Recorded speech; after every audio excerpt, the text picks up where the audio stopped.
Le syndrome du côlon irritable. Alors on l'appelle aussi syndrome de l'intestin irritable ou colopathie fonctionnelle.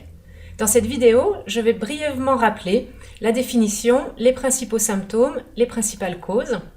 Mais je vais surtout vous parler plus en détail de l'alimentation, que manger avec un syndrome du côlon irritable, et on va voir quels sont les principaux régimes qui marchent. Ensuite, je vous parlerai un petit peu des traitements naturels donc pour le syndrome du côlon irritable.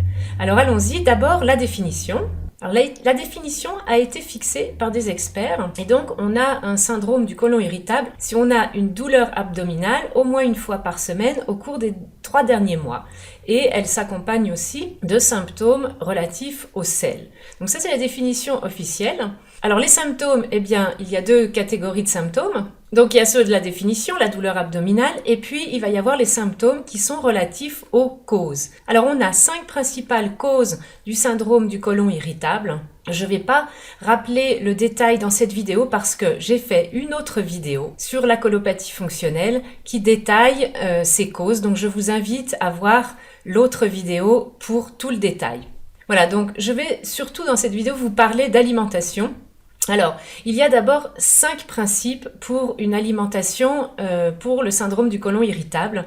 Quels sont ces principes ? D'abord, l'alimentation doit être adaptée sur du court ou du moyen terme. Ça, c'est très important. Quand on fait un régime ou plusieurs en général, on va devoir aller vers une amélioration petit à petit. Donc ça, c'est le principe numéro 1 et c'est très important. Le principe numéro 2, c'est que l'alimentation doit être anti-inflammatoire. Ensuite, l'alimentation, elle doit être conçue pour ne pas exacerber les symptômes. Ça, c'est très important aussi, parce que quand vous avez des symptômes, notamment des douleurs, il faut essayer de les atténuer, et souvent, en adaptant bien le régime, c'est possible. Le principe numéro 4, c'est que l'alimentation doit affamer les micro-organismes pathogènes qui sont dans l'intestin, dans le cas où il y en a. En général, il y en a très souvent, dans plus de 80% des cas de syndrome du côlon irritable, il y en a. Et donc, l'idée, c'est qu'il ne faut pas les nourrir. Donc, par exemple, l'exemple classique, c'est le sucre raffiné qui va nourrir ces pathogènes. Donc, on va essayer d'enlever le sucre raffiné de notre alimentation. C'est juste un exemple. Maintenant, le principe numéro 5, c'est qu'on doit avoir une alimentation suffisamment variée et nutritive. Ça, c'est très important parce que sinon, on va avoir à terme des carences. Donc, il faut faire attention à ce que le régime soit quand même, dans la mesure du possible, parce que c'est pas toujours possible, équilibré.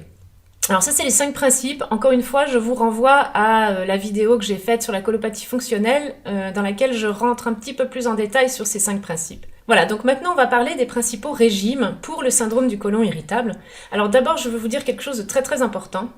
C'est que le régime, il doit absolument être individualisé. Il n'y a pas un seul régime qui marche ou qui marcherait pour le syndrome du côlon irritable. Le régime doit vraiment être individualisé en fonction des causes propres à la personne, en fonction de ses éventuelles intolérances alimentaires, de ses sensibilités digestives et aussi bien sûr de ses goûts. Alors, une fois qu'on a dit ça, quels sont les éléments communs aux différents régimes pour le syndrome du côlon irritable ?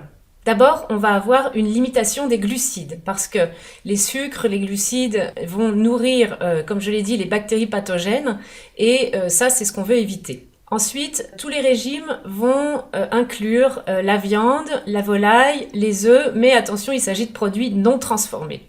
Les régimes vont tous inclure également les graisses animales et les graisses végétales pressées à froid et en général consommées crues. Ça va dépendre de la personne. Les régimes vont tous permettre le maintien dans l'alimentation des fruits et des légumes autant que possible. Je dis autant que possible parce que là, ça va varier énormément en fonction de chaque personne. Et les régimes doivent être suivis sur les durées les plus courtes possibles parce qu'il s'agit en général de régimes où on a pas mal d'aliments qui sont exclus dans une optique d'amélioration des symptômes et ça doit être maintenu mais sur des durées très courtes, quelques semaines à quelques mois. Alors après, il y a toujours des cas particuliers.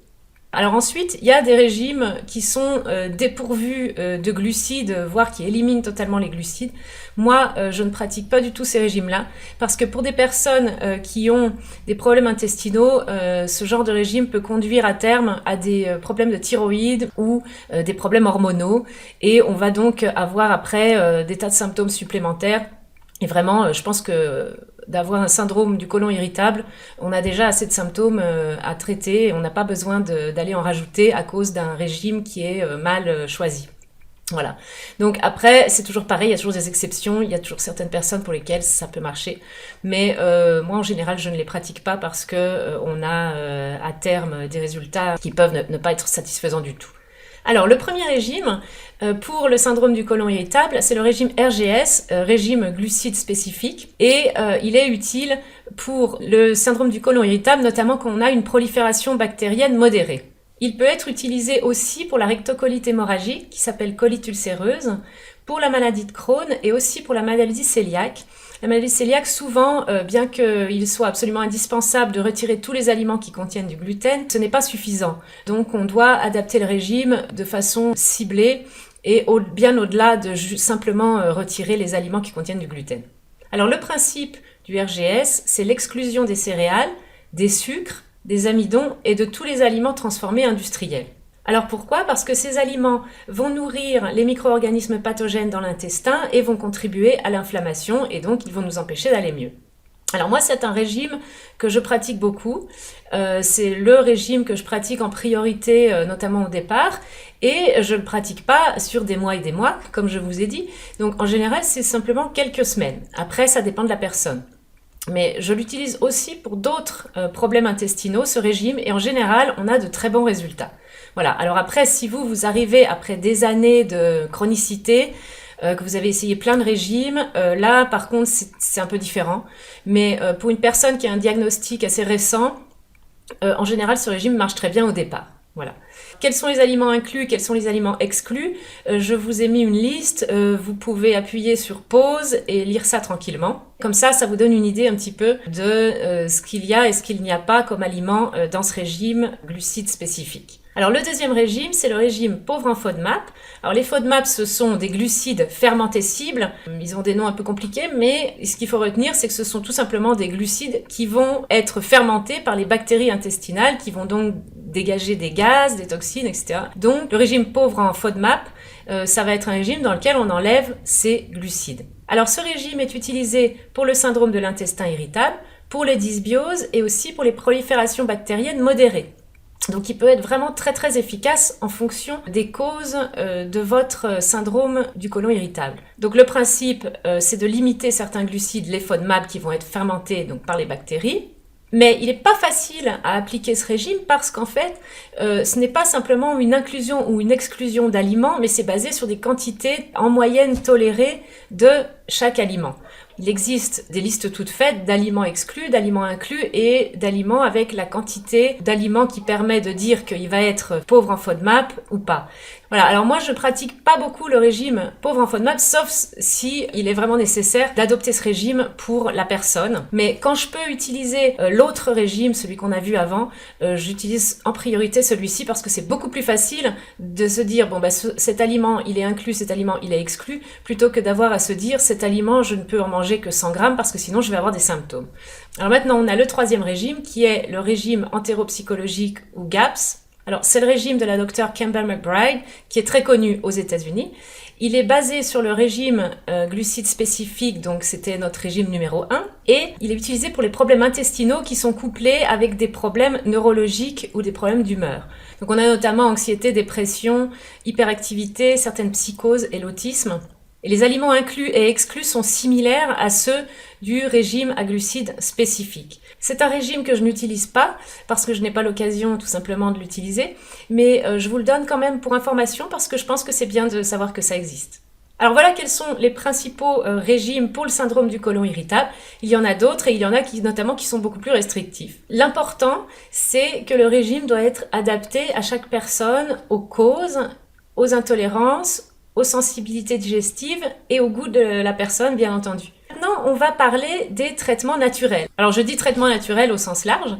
Donc, le premier traitement, entre guillemets, naturel, c'est d'optimiser le sommeil. Donc, ça paraît bateau, ça paraît tout simple de dire qu'il faut aller dormir. Mais il faut savoir quand même que le sommeil est le plus régénérateur et donc on va avoir le plus de réparation des tissus, le plus de détoxication pendant la nuit entre 22h et 2h du matin. Et quand on a un syndrome du côlon irritable, dormir, passer une bonne nuit entre 7 heures et 9 heures de sommeil, ça peut vraiment faire une différence énorme. Et je reçois d'ailleurs souvent des retours de mes patients qui disent « Mais Anne, c'est merveilleux, j'ai fait ce que vous m'avez dit, je suis allée me coucher à 22h30 et ma vie a changé, je dors mieux, je suis plus en forme, etc. etc. » Voilà, ça c'est la première partie du traitement, je vous dis entre guillemets, naturel. Ensuite, il y a l'activité physique adaptée. Alors l'activité physique, c'est très important de comprendre qu'une activité physique, ça peut être extrêmement bénéfique, comme ça peut être un stress additionnel. Donc l'activité physique avec un syndrome du côlon irritable, elle va être recommandée uniquement si elle ne constitue pas pour le corps un stress additionnel. Donc ça, bien sûr, c'est au cas par cas. Et donc moi, je conseille en général de privilégier une activité plutôt modérée de type marche, yoga, pilates, et ça, bien sûr, c'est à voir avec un professionnel pour votre cas particulier. Ensuite, un des éléments du traitement qui est majeur dans le cas d'un syndrome du côlon irritable, alors ça c'est mon expérience, c'est l'expérience de mes collègues, ce sont des stratégies de réduction des stress et pas du stress. Donc les stress, quels sont-ils? On a d'abord le stress physique, donc ça c'est quand vous avez des douleurs, des blessures. On a ensuite le stress mental et émotionnel. On a ensuite ce que j'appelle moi le stress biochimique. Là, ça a trait aux causes du syndrome du côlon irritable et aux intolérances alimentaires. Alors pour les deux premiers, ce n'est pas mon domaine, mais vous avez des médecins et d'autres professionnels de santé qui peuvent vous aider. Par contre, la partie biochimique, on va essayer le plus possible d'éliminer les aliments pour lesquels vous avez des intolérances et on va essayer aussi d'adapter donc le régime pour traiter un petit peu les causes. Voilà, et ensuite, vous avez beaucoup de traitements naturels avec beaucoup de professionnels de santé différents, naturopathes, réflexologues, sophrologues, qui peuvent vraiment vous aider en fonction de tous les symptômes que vous avez dans ce syndrome du côlon irritable. Voilà, donc il ne faut pas oublier que l'alimentation, c'est une partie importante. Après, vous avez le traitement médical qui peut être aussi une partie très importante. Et après, vous avez des traitements naturels complémentaires qui sont vraiment très importants aussi. Alors j'espère que ça vous a éclairé, donc surtout sur l'alimentation, cette vidéo. Je vous redis que vous pouvez aller voir la première vidéo que j'ai faite qui s'appelait Colopathie fonctionnelle, qui traite davantage des symptômes et des causes.